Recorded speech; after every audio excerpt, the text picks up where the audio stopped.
Hi guys, Harbs here. First of all, a very happy new year to you all. Sorry I didn't say it in my first video of the year, but I was trying to be all dark and atmospheric. Anyway, today we're going to be looking at a theory that contains no datamined spoilers. Yes, this video is just plain old insane theory crafting.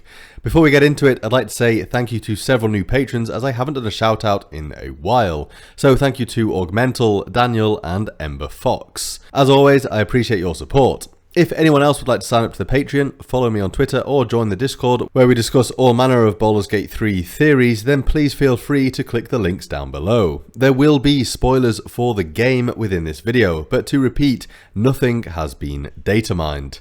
Okay, let's go.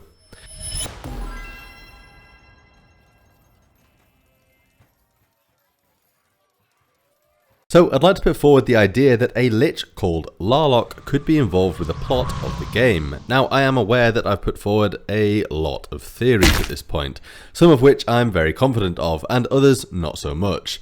This theory falls into the second category, but there are some very interesting points to it and I'd like to know what you all think in the comments below.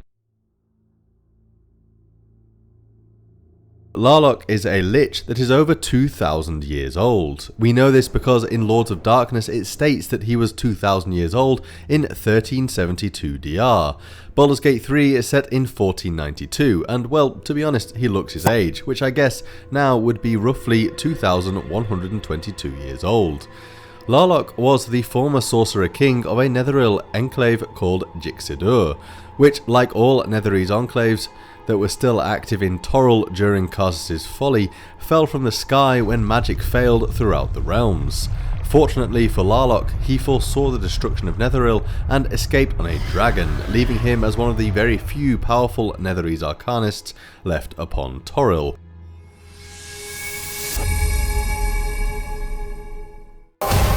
As liches go, Larloc is relatively polite, but immensely powerful, and up until the events of Ed Greenwood's The Herald, he seemed relatively content to go about his own business. He is described in Lords of Darkness as having a super genius intellect, and has contingencies for almost every possible situation. Very recently, in the year 1487 DR, Larloc attempted to become the new god of magic by absorbing Candlekeep's wards and the power of Myth Drana's Mythal. However, he was foiled in this attempt, and if you'd like to read more about it then you can check out the Herald.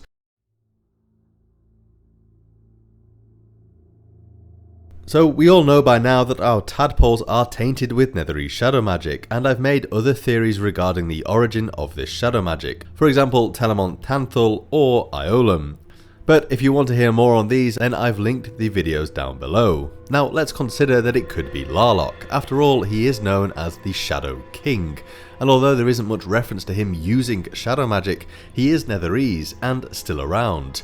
He was alive during the Shadowed Age of Netheril when shadow magic was first created, and he resides pretty damn close to Baldur's Gate, in a place called Warlock's Crypt, which is named as such because of people mistaking the name Larloc for Warlock. Larloc was so sensitive to this that he would take offence at bards mistaking him for being a warlock, and these bards would often end up dead. The crypt was actually an ancient Netherese city, previously known as Orbidal, that, like Larloc's own city, crashed out of the sky during Karsus' folly. It was ridden with undead, liches and vampires, all under the control of Larloc, who lived in the highest spire. Now, given its proximity to Baldur's Gate and Larloc's influence over the Sword Coast, you'd think that if he wasn't involved in the cult, he'd certainly have some interest in the happenings there. And I wonder if with his knowledge of Netherese magic and possibly Netherese shadow magic, whether he has anything to do with the manipulation of the tadpoles.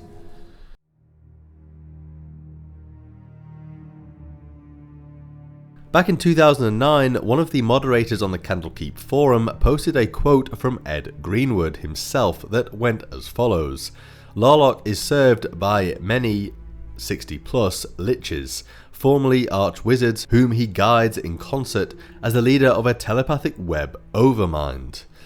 First off, this seems to be different to the control he had over people when he had the Death Moon Orb, as that was more about domination, whereas this is a telepathic web.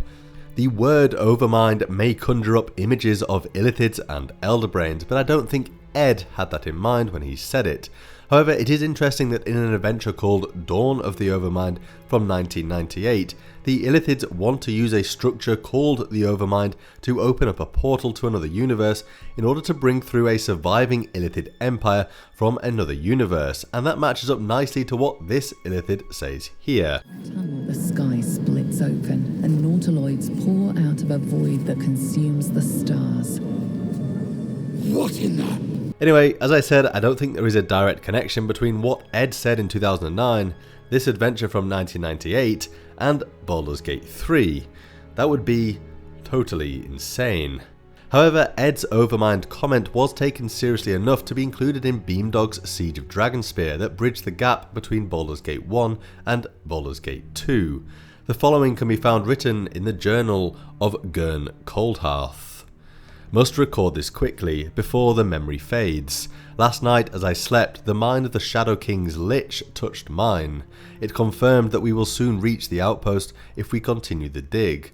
When we do, I will go to him and perform a ritual, severing him from the Overmind. In exchange, he shall grant me what I seek. No longer need I live in fear of the sickness ravaging this body. I must push Deep Vein and the others all the harder to continue digging until at last what I so richly deserve is finally mine. I've made a video on a potential connection between Baldur's Gate 3 and Siege of Dragonspear before, which I've linked down below. However, the crux of it was that there is a mind flayer looking to put an Elderbrain in a Temple of Baal, and as we have seen, the Dead Three, of which Baal is a part of, seem to have something to do with the cult of the Absolute, hence all of these amulets. The Absolute does have some kind of powerful telekinetic control, as we have seen with this voice here, and the mental obsession that cult members have with the Absolute. A Netherese Lich with his own Overmind could be a good candidate here.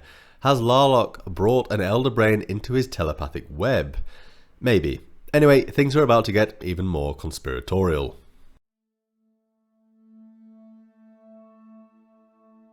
Yes, a cancelled Forgotten Realms mobile game is a part of this theory. I've quoted this interview many times, but it once again seemed relevant to the conversation.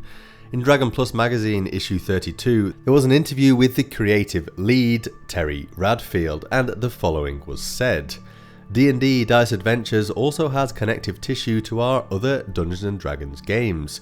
You'll see characters such as Minsk and Boo, Khalid and Dynahair from the Baldur's Gate series of video games. The upcoming Baldur's Gate 3 video game features a storyline about mind flayers using illithid tadpoles to create advanced soldiers, and our use of Ion Stones shows where that tech came from. So, are the True Souls advanced soldiers? But then, what's this about Iron Stones? Well, there is further elaboration by Bradley Cummings, the then Senior Product Marketing Manager.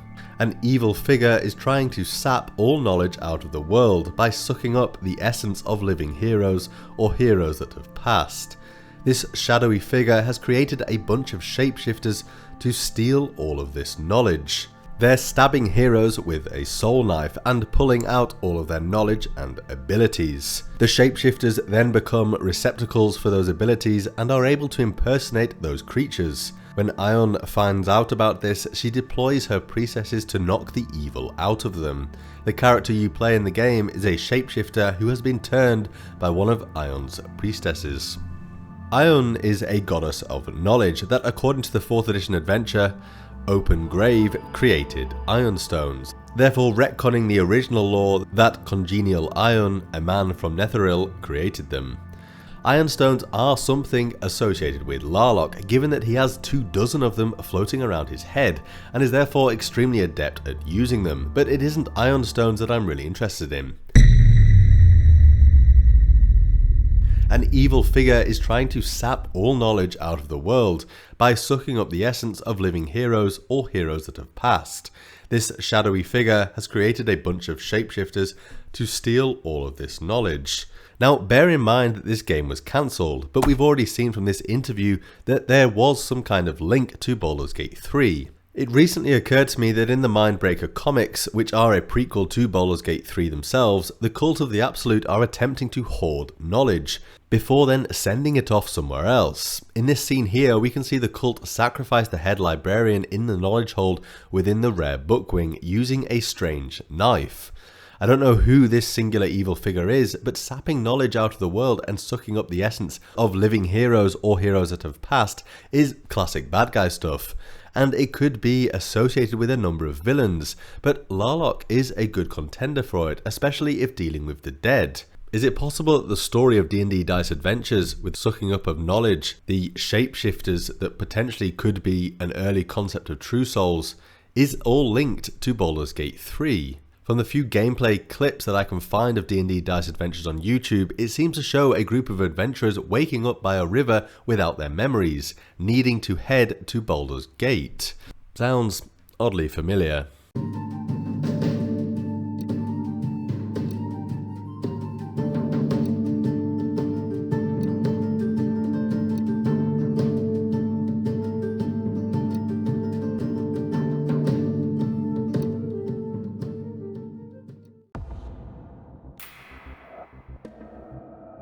It could be argued that Larloc's actions in the Herald are a break from character somewhat, as he usually keeps to himself. However, if he has recently been spurned from godhood and still wishes to achieve divinity, then the Cult of the Absolute could be a good way in. He's immensely powerful, very close to Baldur's Gate, a netherese and a hoarder of powerful artifacts, meaning at the very least his gaze could be averted to the Western Heartlands when all of this is happening. Okay guys, thanks for watching. If you enjoyed this video then do please give me a like and subscribe, and I'll see you next time for a video on Candlekeep. Bye!